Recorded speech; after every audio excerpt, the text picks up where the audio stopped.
Hello and welcome to Occult Book Review. Before I start this week's review, I just wanted to answer a question someone asked, which was why I'm not reviewing magical practice books. For me, I don't really think you can, or I don't even think that you should review rituals and talk about that kind of personal practice. That's what I think anyway. For example, like the mystical Kabbalah, you can't really review a book like that. It's something that tells you what to do, and everyone is different, and um, they're going to have different results. So I hope you can understand that kind of what I would think is an inherent unfairness to an author, and some people would say it's kind of profane and wrong to talk about ritual in a video. It's a bit like people who put up pictures of their altars or something like that. I don't think it should be done.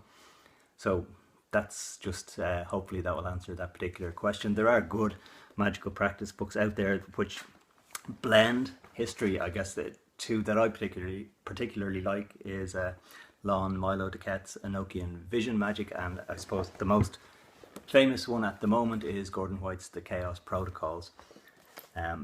Again, maybe you can review those type of books. It's just not something that I want to do. This week's Occult Book Review then discusses an area that I think is really important, and it's a book it's less than €2 and it's on Kindle.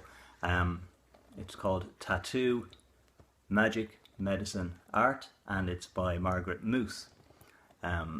Hopefully it's not a great image because of the shine, but that's what it is. It's a very short book. It's only 60 pages long, but I don't think that should have any bearing on why I think it's an important book. It's a book then all about why art is magic, and this is something that it comes up quite a lot. People say it and then they don't think it means that much. It's something that I spoke about when reviewing The Druid Code by Thomas Sheridan, and he spoke about how the Druids knew this. They knew about the importance of art and how art can transform. So in that context, tattoos become very, very important because they're personal symbols, and they're symbols that draw you closer to a particular archetype if you do it right. For a lot of people today, of course, they don't do it right. They will get a tattoo because they like the way it looks, and they may end up getting some kind of tribal tattoo that was rare and given to a person for achieving some great deed. Of course, today someone will just get a tattooed on themselves and not have any context or know what the tattoo. If you go back to a book I mentioned earlier on in this series, The Mind in the Cave by David Lewis Williams, he talks about how it's only since really the 16th century that artists have been separated from the general populace in being able to be creative. And this is something that it seems very much connected to the power of the Abrahamic faiths. And this is something again that Margaret Moose talks about in the book. We have this perception that tattoos are coming into fashion, they're a new thing, when in fact tattoos have been around for as long as we can collect and examine human bodies, going back to at least 10,000 years. But of course tattoos could have been around long before then if we were able to get material that was still intact. So it's only in the last 500 years really that tattoos have been oppressed, but the legacy of wanting to oppress personal symbols goes back a couple of thousand years to the start of the Abrahamic faiths. I think you can see this in Leviticus, in Isaiah, in the book of Enoch.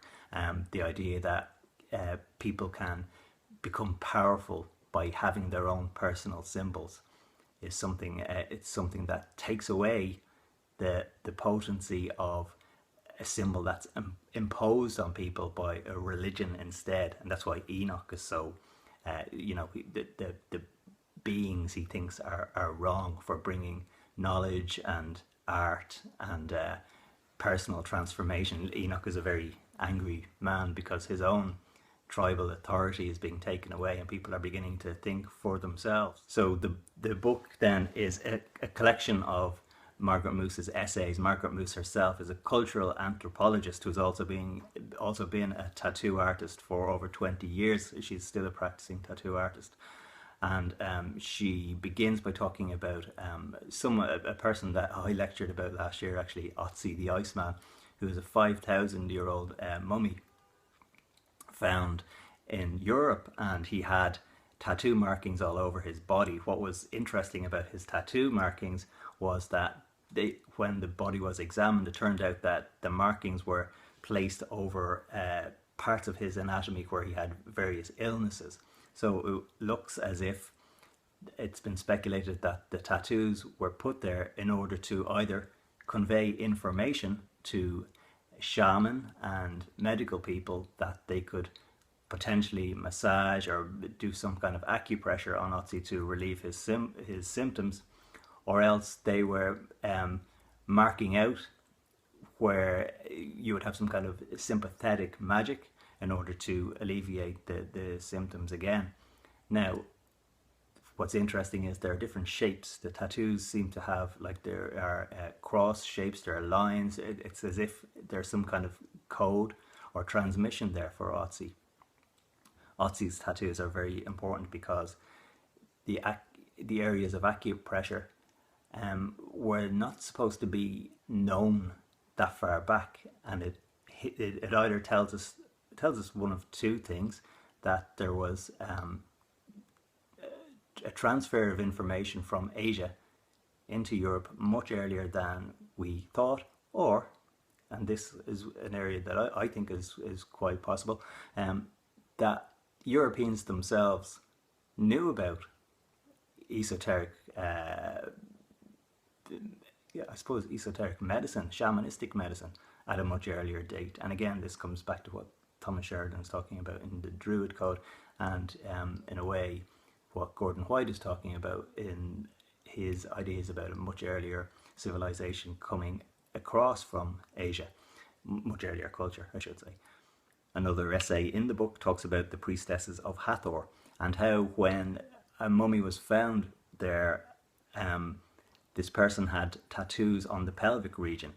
Initial 19th century anthropology thought that, well, she's a temple prostitute and these tattoos were placed there for erotic decoration, whereas in fact the tattoos are in places of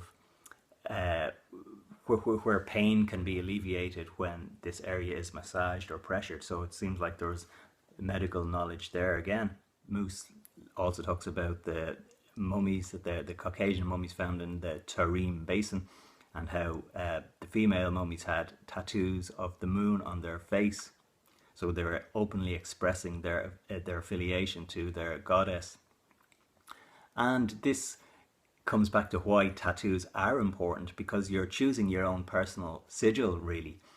And this is why the church were so against it. They wanted to impose their own symbols, of course, symbols that meant something for them, and they knew that by taking away the art and the creativity, that they were able to, it was a great way to control people.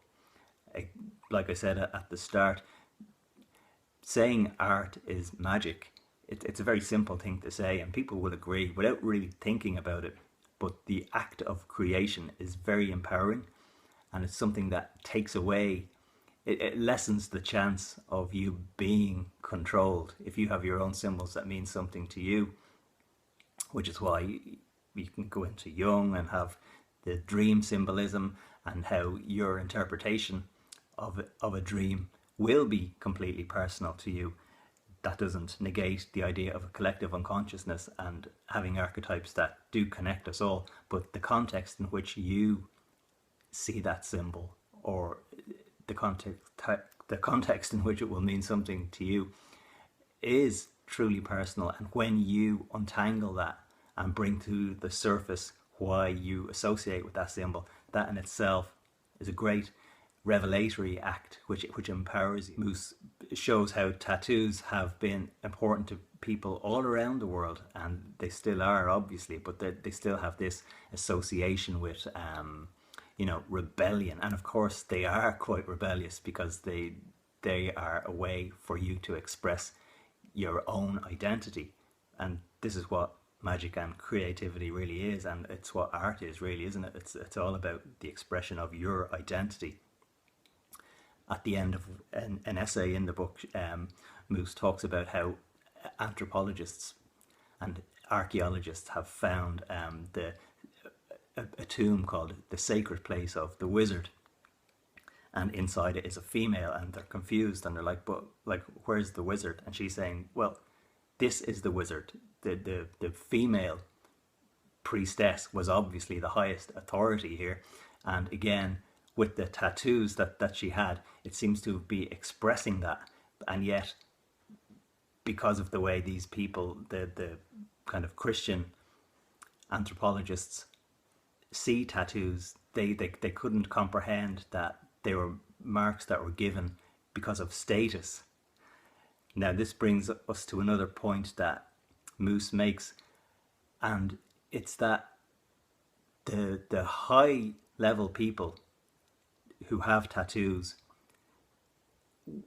it doesn't mean that the poorer people didn't have tattoos as well. It's just that the grave sites were much better maintained for the rich than for the poor. So it's entirely possible that tattoos were used by all people in a culture or a society or a tribe, but it's just that the graves of the kings, the queens, the chieftains would have lasted longer, and that's how we're able to find those bodies more preserved.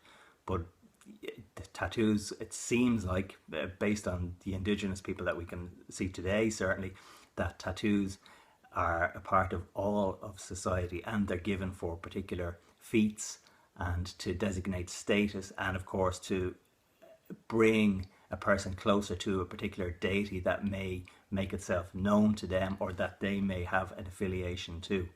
So it's all about magic and creation.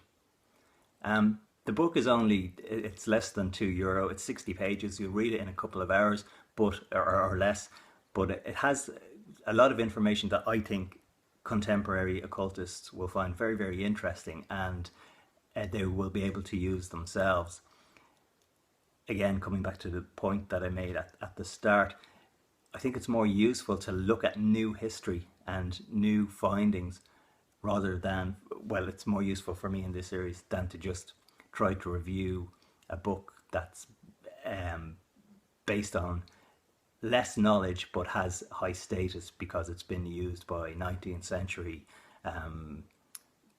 magicians and occult groups.